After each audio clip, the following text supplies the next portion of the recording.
Vamos começar por esse caso aqui. Os que vieram o ano passado ao Hepatologia do Milênio vão lembrar desse caso.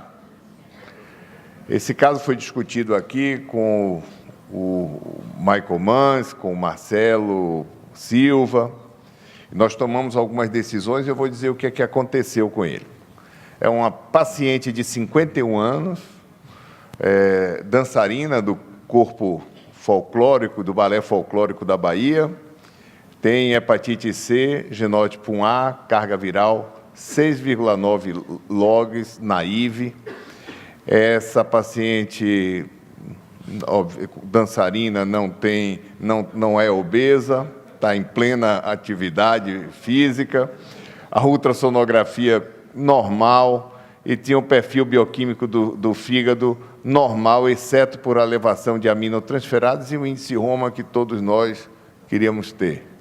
Realizou o tratamento com interferon peglado e ribavirina em 2009, não teve resposta virológica sustentada, pois recidivou, portanto, é recidivante. Na época, ela usou ribavirina 1 grama por dia e o peso dessa paciente era de 56 quilos.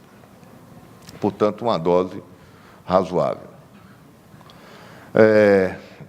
Em 2013, quando nós discutimos esse caso aqui, está invertido, tinha um fibroscan de 9,7 quilopascais, ultrassonografia normal, endoscopia sem varizes esofágicas, 190 mil plaquetas,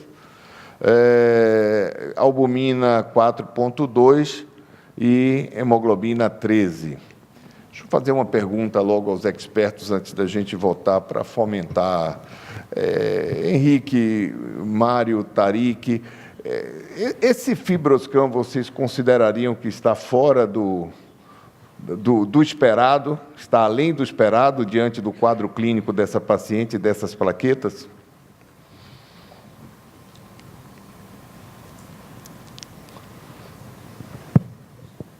Alô? Eu acho que até o F3 a pessoa pode estar totalmente normal, clinicamente normal, laboratório, e até mesmo nas fases iniciais da cirrose, você pode nem desconfiar clinicamente que o paciente tem. Então, não surpreendo. 190 mil já é um pouquinho, mas a gente fica mais impressionado mesmo com 150 mil para baixo, né? 190 mil, eu não me surpreendi com o resultado do fibroscan, não. Eu acho que está de acordo. Mas eu acho muito importante que as pessoas, em geral, não seguir demais nesse número. Continuem olhando a clínica, continuem olhando o laboratório, continuem olhando o ultrassom, o tamanho do baço, a presença ou não de varizes, e façam a correlação se eu posso acreditar no resultado do fibroscan ou não. Nesse caso, eu acredito nesse resultado sem problema. Tarik. I will not rely all my decision only on one test, because I will make sure that FibroScan was done correctly. Maybe I will repeat the FibroScan just to be sure that it's a secure result. Then I will look, because this woman is 50 years old, I will look for the duration of the disease, if she maybe have more mild or moderate disease than advanced fibrosis. 9.7 is more F3 fibrosis. I will look for comorbidity. Does she, when she dance, does she took alcohol?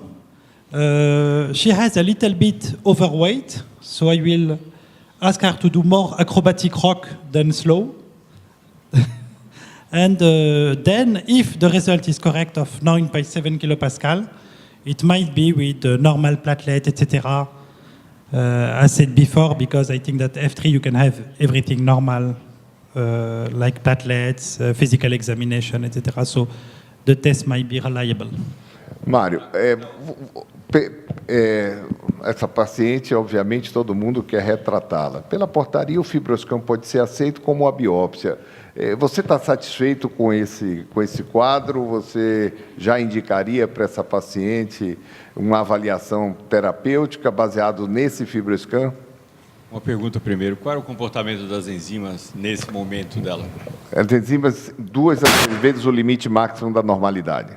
O que eu observo, não sei se é a experiência de vocês também, é que Assim, a gente fala muito de hepatite B, Fibroscan, as enzimas hepáticas que supervalorizam esses dados. Mas eu acho que mesmo no vírus C, o que eu vejo é que aqueles pacientes que mantêm uma enzima relativamente alta, a tendência do Fibroscan é supervalorizar a fibrose. Eu acho que o edema hepático, a inflamação, leva a uma supervalorização desse valor do Fibroscan. Exato. Mas eu acho que é uma paciente que é recidivante. Então Você fala, atividade inflamatória pode ter... Exatamente, pode, uma eu acho que influência. supervalorizar essa fibrose, que talvez não seja F3, mas ela está com mais atividade hoje do que o habitual. Rafael. Yo estoy de acuerdo con todos los comentarios. Fibroscan es excelente en los extremos. Fibroscan por debajo de 7, fantástico. Fibroscan por encima de 14 o 15, fantástico. Esta zona gris entre 7 y 14 es siempre dudosa. Y uno puede repetir el Fibroscan y encontrar con valores distintos y puede hacer una biopsia y se puede encontrar con situaciones distintas. Esta paciente a lo mejor tiene una cirrosis en la biopsia o puede tener F3 perfectamente. Pero todo esto no va a cambiar la actitud terapéutica. Esta es una recidivante joven, genotipo 1A, está absolutamente indicado hacer tratamiento con terapia triple y tiene 90% de posibilidades de curarse. Giovanni? Eu concordo plenamente. Essa é a melhor paciente para ser retratada com as drogas atuais.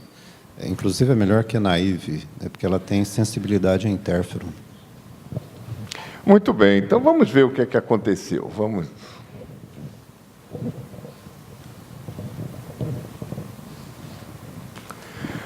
Bom, ela iniciou o esquema tríplice com Telaprevir, não fez Lidin.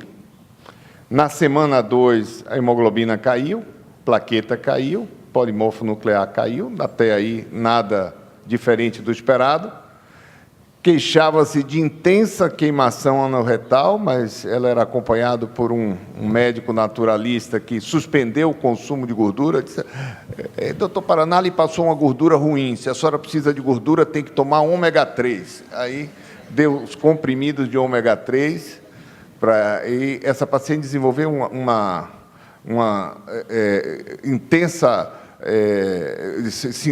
intensos sintomas perianais, mas que posteriormente foram controlados. Ela tinha hemorroida grau 2, tinha muita hiperemia perianal, ela retornou ao consumo de gordura e, na prática, a gente sabe que o paciente, quando tem esses sintomas perianais, se a gente ajusta um pouquinho a dieta e faz os tratamentos tópicos, esses pacientes melhoram. Ela melhorou muito com essas medidas. Na semana 4, ela tinha 700 polimorfonucleares, usou a primeira filgastrina. Hemoglobina caiu para 9,2, a dose de ribavirina foi reduzida para 750. Com isso, a hemoglobina se manteve. As plaquetas em 98 mil e as aminotransferases normais. E o HCV-RNA estava indetectável. Mas na semana 6, infelizmente, vida real é isso. Na semana 6, essa paciente tem febre, vômitos, dor abdominal, vai à emergência e tem o diagnóstico de uma semioclusão intestinal. Ela é internada na urgência. O diagnóstico é de uma hérnia de parede abdominal oculta, é cirúrgica. Nesse momento foi colhido o HCV-RNA, estava indetectável. Foi submetida à cirurgia. A minha pergunta para vocês, uma paciente que neste momento encontrava-se na UTI com um quadro de semioclusão, é cirúrgica, não tinha sofrimento de alça, mas precisou, obviamente, ficar em dieta zero, fez um íleo no pós-operatório, um íleo paralítico. Vocês manteriam interferon para essa paciente ou suspenderiam todas as medicações? Não teria coragem de manter, eu suspenderia, sem dúvida.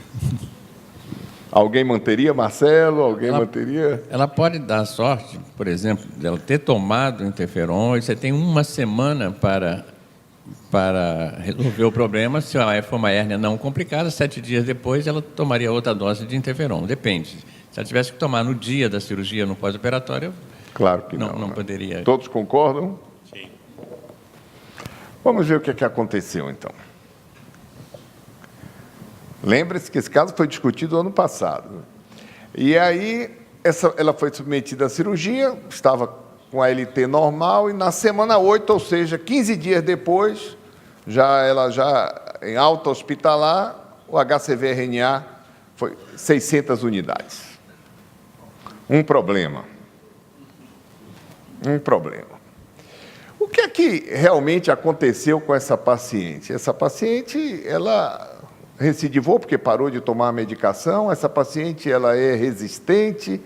O que é que vocês acham que aconteceu com essa paciente? Ela tem chance de ter tido resistência, de ter desenvolvido resistência, ou simplesmente é um rebote porque ela parou o tratamento precocemente? Porque essa opinião de vocês vai ajudar a plateia a decidir o que fazer com essa paciente. Vamos começar por Rafael? Esto es claramente un rebote, no es una resistencia. Por tanto, mi opinión es volver otra vez al mismo esquema PEG, Riba y Telaprevir. Y probablemente empezar como si fuera de cero. Alguém que discorda? Yes, I agree, just a relapse. And previously, she had a very rapid response at week 4, undetectable. So I think that the chance to cure is high. However, I will discuss with the patient, she just had surgery.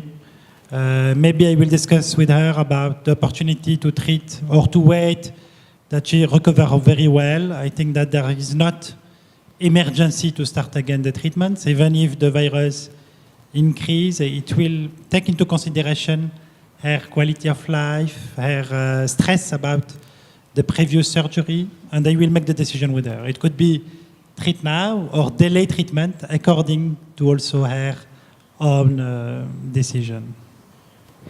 Muito bem. Quer falar, Henrique, alguma coisa? Não? Então, vamos votar. Vocês Uma pergunta, retornariam Paraná. ao... Oi. Se tivesse chance de ter um teste rápido para variantes de resistência, fariam nesse momento?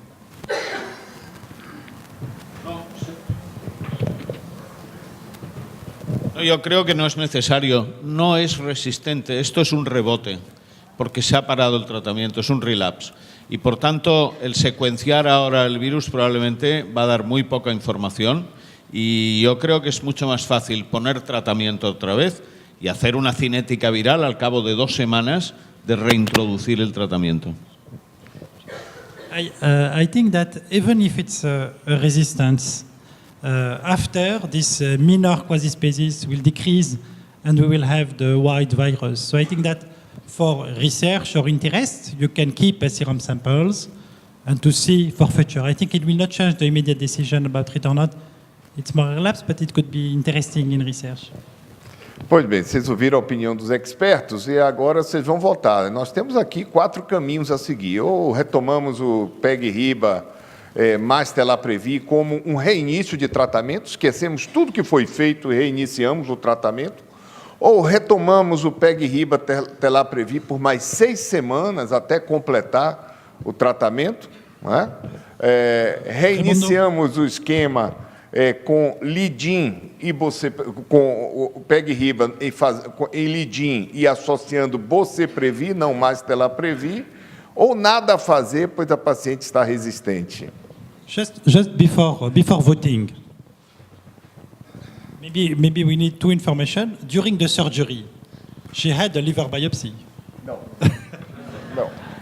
Because of course, during the rapid, when you are in the emergency room, I agree with the colleagues to say you stop all therapy, it's an emergency, and we will think about 1 week later. But I think if you make surgery, take a good quality liver biopsy, so it will be an argument to treat or not.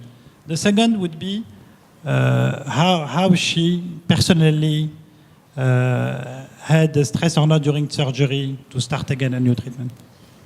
Ela o pós-operatório dela foi excelente, ela se recuperou muito bem, estava motivada a voltar a tratar e ela tinha tolerado bem o tratamento. Vamos votar? O que é que vocês fariam?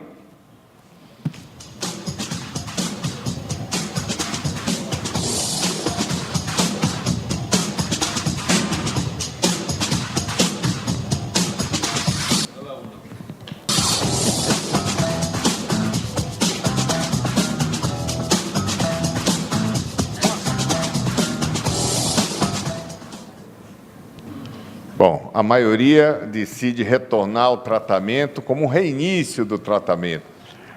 Alguém da mesa discorda da maioria? Foi exatamente o que vocês escolheram ano passado. Exatamente isso. Né? Votaram. Não me lembro a percentagem. Muito bem. Vamos adiante. Não está passando. Adiante. Oi? Não, tempo. Agora deu tempo. Agora. Bom. Agora. Essa? Ok. Então, nós retornamos ao PEG-RIBA mais Telaprevir, como em reinício de tratamento, ajustamos a dose de RIBA, ela passou a usar eritropoetina e filgastrina. Na semana 4 e semana 12 estava indetectável, desenvolveu rash grau 2 durante o tratamento, foi tratada com antihistamínico, com um pouquinho de corticoide tópico, leve desconforto anorretal, manteve PEG-RIBA até a semana 48, estava com RNA indetectável até a semana 48, e uma situação que depois eu vou perguntar a vocês, na experiência daqui do Brasil, se é a mesma nossa. Quando finalizou o tratamento, na semana 60, ela eleva a transaminase e faz uma recidiva tardia, algo que não é esperado num paciente que usa esquema tríplice nessa condição. Recidiva tardia. Qual a experiência de vocês, Henrique, Giovanni, com recidiva tardia? Eu tenho visto quando recidiva é imediata. Se você fizer na semana 4 pós-tratamento, já recidivou. Ou, às vezes, a recidiva ocorre ainda durante o tratamento, né? Mas essa recidiva dessa paciente com esse comportamento todo inesperado, essa recidiva, porque ela teve negativação precoce, né? 4 e 12, 2 vezes até, né? Então, eu não sei, será que essa paciente não é cirrótica? Esse comportamento de recidiva ser mais frequente? Eu não sei a experiência de vocês. Em pacientes cirróticos, paciente que não negativa na semana 4, ele recidiva durante o tratamento. Isso não é incomum, é até muito comum. Pelo menos o perfil de paciente que nós escolhemos para tratar aqui em nosso meio. São pacientes com doença mais avançada. Mas não me parece ser esse o caso da paciente. Primeiro, porque ela não tem uma doença avançada. Segundo, porque essa paciente, ela negativou na semana 4, ela teve uma resposta virológica rápida estendida. Não é o habitual. Você tem experiência com esse tipo de recidiva, Giovanni?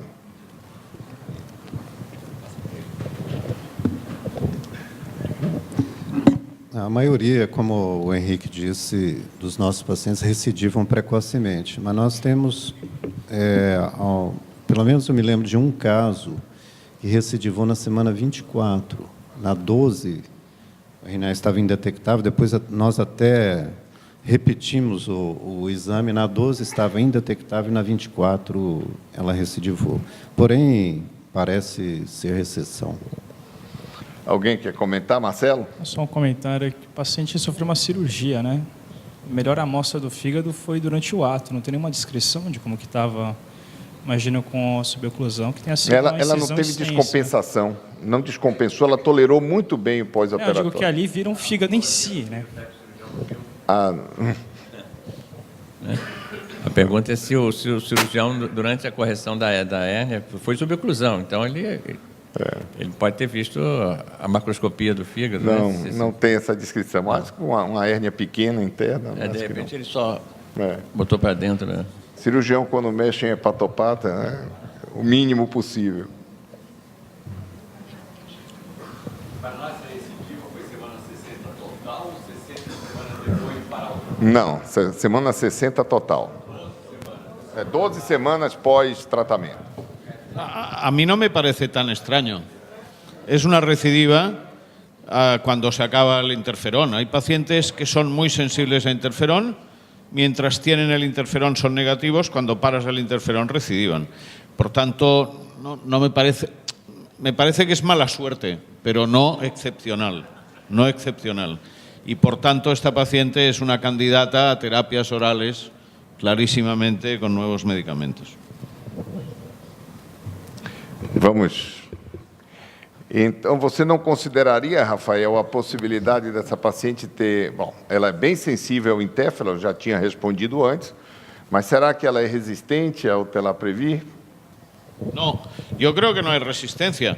Lo que hay otra vez es relapse, que es absolutamente distinto. Pero a mí me parece que esta paciente ya ha recibido 48 semanas de interferón y que volver a hacer un retratamiento no me parece lógico y, por tanto, es una candidata clara a una combinación oral. Muito bem. Trouxe aqui essa pergunta para uma reflexão nossa.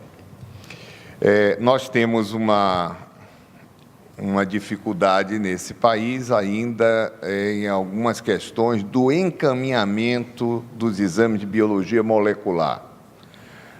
A disponibilidade dos exames de biologia molecular melhoraram muito no país. Nós temos hoje uma rede de biologia molecular que atende às grandes capitais.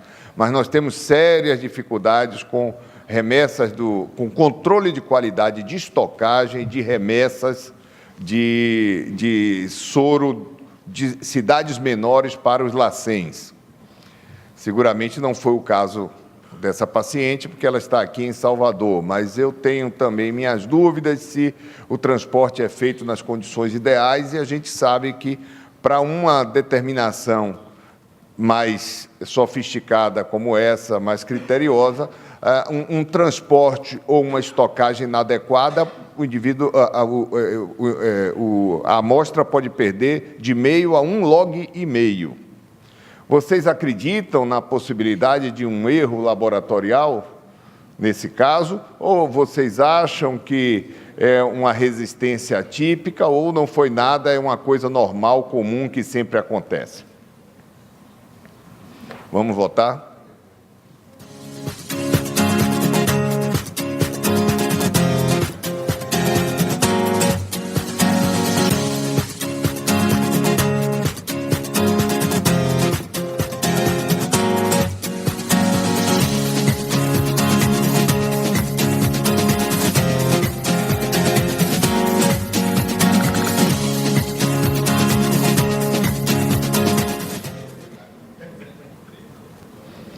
Uma recidiva um pouco atípica devido à interrupção do tratamento. Rafael, Tariq, pode nos comentar sobre a qualidade do transporte e a sensibilidade do HCV-RNA? Es básico. Si tú no congelas inmediatamente la muestra y la mandas en condiciones adecuadas, no sirve para nada. Por tanto, ni la carga viral ni el estudio genómico, la secuenciación. Por tanto, la muestra tiene que ser una muestra obtenida reciente, congelada inmediatamente y transportada en condiciones idóneas. Congelada a menos 80. Sí, claramente. Si no, pierde muchísima sensibilidad y el resultado puede ser equívoco. Pois é, essa é uma situação que nós... Ok, pode comentar. Yes, just to comment. I think that there's usually several mistakes that we can do, and it can happen in any laboratory, in any countries. I think that first we should not, as doctors, rely only on one result. The second is that in a lab you can have a mistake just of the identify of the patients, so just to the collect of the samples. Then you can have a mistake by transportation. If it's not the cold chain is blocked, you can have degradation of the viral load, or you can have a mix between two tubes and then an increased viral load. So I think that all this has been to be carefully rolled out. So after, if this has been verified and correct, I think it could be a late relapse. But I think that more and more with accurate PCR, with a low level of detection, as 15 units, late relapse is a little bit unusual. Muito bem, deixa eu fazer uma pergunta a vocês. Levantem a mão, por favor. Quais de vocês solicitam frequentemente nas suas unidades o HCV-RNA? Levante a mão. Ok, vários. Quantos de vocês já procurou saber como é que é o controle de qualidade da coleta, centrifugação, estocagem e transporte? Levante a mão. Eu acho que a resposta está aí. não é? É preciso a gente pensar que o exame do HCV-RNA começa na coleta. Sala climatizada, preferencialmente centrífuga refrigerada, um freezer a menos 80 ou transporte rapidamente em gelo seco. Sinceramente, temos nesse país, na maioria dos nossos centros, a capacidade de fazer isso? Então, são os nossos problemas logísticos que, às vezes, nos fazem ter essa dificuldade e de interpretação dos resultados. Eu acho que isso pode nos... Isso, no final das contas, impacta na questão de orçamento mesmo. É um esforço muito grande para disponibilizar testes caros e a logística, as coisas menores acabam não acontecendo na proporção que deveriam acontecer para garantir o sucesso desse investimento. Infelizmente, é a nossa realidade. Acho que Andrés, não sei se Andrés está aqui, está ali atrás, o nosso biologista molecular, tem essa experiência na Amazônia com hepatite B, um log, não é? Mais ou menos, um log e meio de perda no transporte da coleta das pequenas cidades até as cidades centrais. Então, numa situação em que a tomada de decisão se baseia num exame que precisa ser verdadeiro, é uma situação de vulnerabilidade para o paciente e para nós, médicos, e também para as autoridades de saúde, que definem onde colocar o dinheiro, como colocar o dinheiro e quais são as prioridades. Eu acho que eu trouxe esse caso mais para chamar a atenção, porque não é o primeiro que eu vejo assim. E pode acontecer a recidiva tardia? Pode, mas eu estou vendo aqui no nosso centro com uma frequência maior do que se imaginava, e a minha impressão é que o problema possa estar lá atrás, no transporte e na coleta do material. Passou pela sua cabeça reduzir o tempo de tratamento dessa paciente? Agora, claro que não, a gente já sei o resultado. Mas o nosso protocolo não permite reduzir o tempo de tratamento do paciente F3. Nosso protocolo no Brasil, tratamos todos os F3 por 48 semanas. Mas existem demonstrações em estudos que o paciente não cirrótico poderia encurtar o tempo de tratamento. E essa paciente cumpriu, não é? Ainda bem que não reduziu, porque senão a gente dizia que foi porque reduziu. Foi por causa disso, né? Não fiz justamente porque já era um caso atípico. Tive que interromper o tratamento, retomar o tratamento, mas, sinceramente, eu consideraria uma paciente como essa. Em condições normais, eu consideraria. Vamos ver como está agora. Essa paciente está com 8,7, viu? Está errado aqui, é 8,7, não é 87. Hemoglobina 13, albumina 4,1, 770 mil plaquetas, 6,5 log de carga viral, ultrassonografia compatível com doença parenquimatosa crônica de fígado. O que fazer para essa paciente agora? Aguardar interferon free, ela quer tratar, quer muito tratar. Qual o melhor esquema?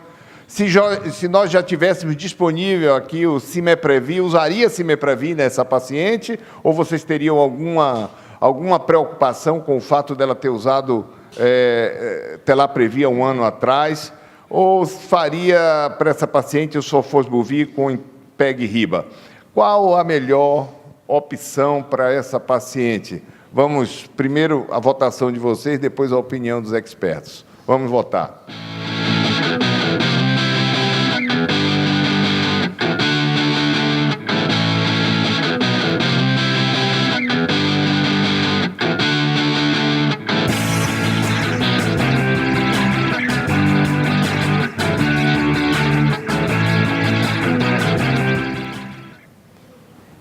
Bem dividido, meio a meio.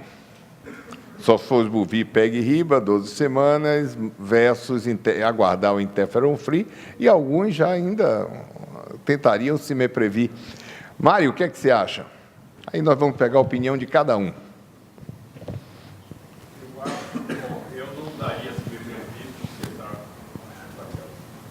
porque ela já usou 2 vezes o Telaprevi, que é um inibidor de protease. Eu acho que eu não daria um novo tratamento com inibidor de protease, se eu tenho a chance de utilizar o inibidor de polimerase nesse caso. Eu acho que ela tolerou muito bem o interferon, então eu não tenho a preocupação de não dar o interferon e aguardar por um interferon free.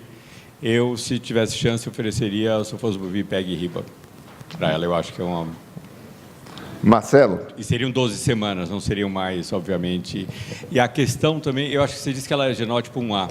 1A. Não é isso? Isso. Quer dizer, tem também nos Estados Unidos, na Europa, a preocupação da mutação Q80K relacionada à resistência ao Sumeprevi, no genótipo 1A, que é muito mais comum, chega a 35%, 40%, mas os estudos que têm sido publicados no Brasil e na América Latina não têm mostrado uma frequência tão grande. Nós vimos lá no nosso serviço e temos 1,8% nesses pacientes, e eu fiz a pesquisa em 171 pacientes e nós encontramos 1,8% de Q80K, e isso corresponde a outros estudos brasileiros também. Eu acho que na América Latina não é tão importante essa mutação de resistência ao Sumeprevi.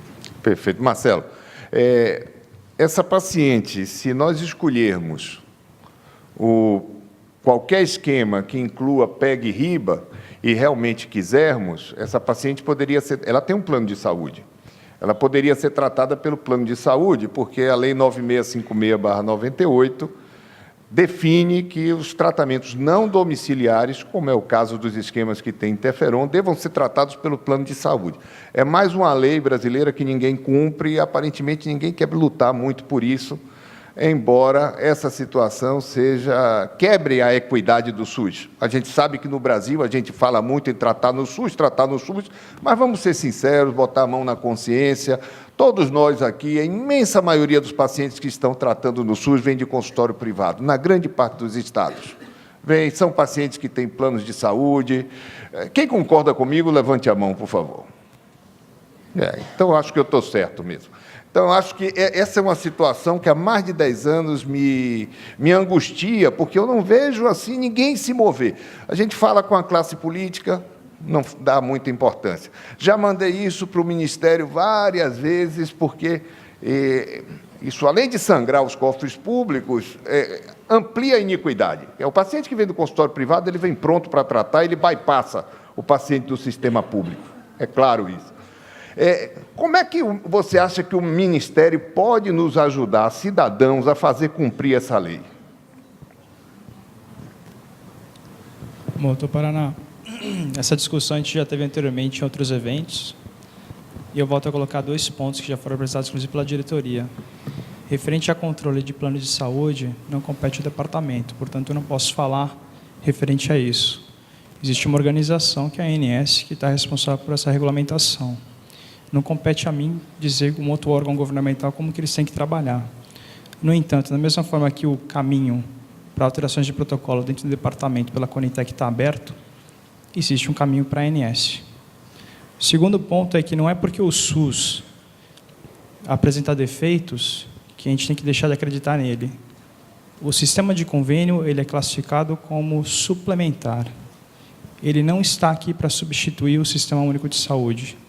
A nossa luta, pelo menos a minha, é que o Sistema Único de Saúde se torne um padrão de excelência, um padrão excelente, e que o suplementar seja simplesmente suplementar, e não como o senhor apresentar isso, a gente já discutiu várias vezes, inclusive na reunião do próprio comitê, que é o paciente que tem um acesso ao convênio estar com um certo privilégio no acesso à medicação, porque ele tem exames com mais facilidade. Mas eu volto a defender o meu ponto. SUS tem que ser o principal, porque é isso que está previsto em lei, a obrigação do Estado. E, infelizmente, referente ao controle, teria que chamar um representante da ANS. Bom, a ANS está sabendo dessa demanda de longa data, mas eu nunca vi também nenhuma ação da ANS nessa luta, infelizmente, né? Eu não sei, algo se passa que essa é uma situação que a gente fica meio sozinho na luta. Eu acho que o único estado do Brasil onde a lei é cumprida é aqui na Bahia. Pois, no dia que eu tiver Sofosbuvir registrado, essa paciente vai tratar pelo plano de saúde. Ela não vai para o Sistema Único de Saúde, não. Porque é lei, a lei precisa ser cumprida e nós vamos deixar, já que não temos para todo mundo, vamos deixar para o usuário do SUS, o verdadeiro usuário do SUS, o que precisa realmente do SUS, esse recurso, e poupar os cofres públicos para que possa aumentar o acesso ao tratamento. Paraná, eu nunca mandei um paciente nenhum do meu consultório para o SUS. todos recebem do plano de saúde, ou espontaneamente, alguns planos cobrem, caixas, etc., ou mediante ação judicial. Contra o plano, eu nunca entrei contra o SUS. Sabe? Porque o SUS, eu sempre soube que o SUS, mais cedo ou mais tarde, ele vai incorporar. Ele às vezes demora um pouco, mas acaba incorporando as novas tecnologias. E o plano não, o plano fica numa situação confortável, não é? Que ele só cobre aquilo que dá lucro, né? O que despende, que é caro, ele não quer pagar, então ele paga, ainda paga danos morais ao paciente, por não cumprir a lei. A lei, né? Então, não há isso no Rio de Janeiro, é tranquilo, né? Dá um pouco de trabalho para mim, para o paciente, mas eu acho mais justo. Agora, uma questão aqui importante é o seguinte: essa paciente é recidivante. O estudo que existe com PEG-RIBA e sofosbuvir, mais potente, o neutrino, era em pacientes naíves, se não me engano. Né? Qual seria o comportamento? A gente imagina que o recidivante deva se comportar que nem o naive. É correto essa ilação ou a gente precisa de estudos nesse sentido? Vocês querem comentar? Yes, I think that for these patients, if we have all the choice, I will prefer an interferon-free regimen or instead of interferon-based. If there's an interferon-free, there will be the two possibilities of sofosbuvir plus daclatasvir. I think I will go for 12 weeks because she has no cirrhosis, she was a relapser, non a null responder, so I think that 12 weeks of sofo-dacla would be a good proposal. Or also maybe sofo-cimeprevir. I will not go for cimeprevir interferon-based regimen because she relapsed and she failed cimeprevir, so I think it's not a good option for, I agree, for cimeprevir PEG-RIBA. And to treat with sofosbuvir PEG-RIBA, I think that if there was no other option than interferon, she tolerated well the previous interferon, so if I don't have access to global interferon-free, I will use maybe sofosbuvir plus PEG-RIBA, with also the limitation that we have not so many data in experienced patients, in patients who relapse to triple therapy. I think this data will be soon available because sofosbuvir is given in US, in Europe, so we will have this data available very soon. Rafael, você concorda? Você acha que, embora não tenhamos documentação para pacientes recidivantes, essa paciente poderia responder ao PEG-RIBA sofosbuvir? Seria uma opção? Ou ela iria diretamente para o interferon-free? Yo iría directamente a interferón-free, básicamente porque la paciente ya ha hecho 48 semanas de interferón, para no darle más interferón, pero en todo caso puede responder a interferón, sofosbuvir y RIBA durante 12 semanas. Tiene muchas posibilidades de responder. Yo ahí sí que discutiría con la paciente si ella quiere volver a hacer 12 semanas de interferón, si lo acepta y lo tolera bien, se lo propondría. Pero evidentemente si tengo la oportunidad utilizo en este caso sofosbuvir daclatasvir casi con seguridad. E intentaría evitar el cimeprevir por las razones que se han comentado. Cimeprevir tiene un espectro prácticamente idéntico a telaprevir y entonces ella es probablemente resistente a telaprevir y por tanto no utilizaría cimeprevir. Giovanni, se nós optássemos pelo interferon-free nessa paciente, nós teríamos que aguardar a incorporação e não temos uma previsão. Se optarmos por um regime PEG-RIBA, tão logo o sofosbuvir se encontre registrado, ela tem acesso. Como é que você manejaria essa questão, sendo recidivante? Bom, tem um outro agravante também, né, Paraná, porque se você for prescrever uma medicação interferon-free, pelo menos antes da incorporação pelo SUS, ela não poderá receber pelo plano de saúde dela.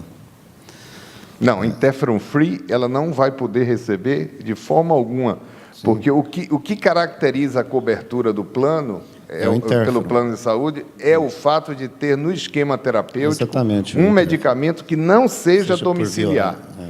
Então, foi por isso que eu trouxe essa questão aqui, porque nós vamos lidar com essa situação daqui a alguns meses. No momento em que o Sofosbuvir e o Cimeprevir estiverem registrados, nós podemos utilizar para esses pacientes com saúde suplementar, se associados ao PEG-RIBA. Exatamente. Bom, é complexa, né? Primeiro, eu acredito, é difícil a gente prever no nosso país o tempo de incorporação, embora é difícil prever, eu não consigo ter esse poder de prever. Portanto, né, se você, nessas condições, talvez eu tentaria interferon, ribavirina e sofosbuvir. Muito bem, a plateia está bastante dividida. Vamos adiante.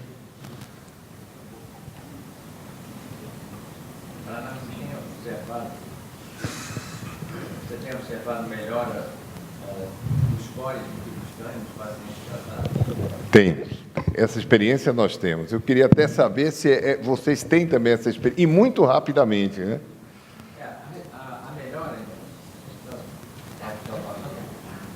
A melhora inicial talvez seja por melhora da inflamação. Mas se você avalia 6 meses, por exemplo, ou um ano depois de terminado o tratamento, aí houve realmente uma melhora. Não nesse caso de 8,7, 9,7 é uma coisa. Eu acho que ela ficou na mesma coisa. Mas há áreas de estudos mostrando que melhora sim. Temos documentação, Marcelo, de vários pacientes F4, inclusive com regressão da hipertensão portal, coincidindo pacientes que tinham varizes grau 1 e que perderam as varizes e pacientes que, em um ano pós-tratamento, já tinham regredido no fibroscan. Isso é uma experiência que eu tenho acumulada desde que a gente iniciou, 2011. Raimondo, if she dances very well, she can come to dance in Paris and we'll try to treat her. Bom, eu vou passar a palavra para o Henrique. Se vocês quiserem saber o que aconteceu com esse paciente, no próximo ano vocês vão saber, viu? Será apresentado esse caso aqui.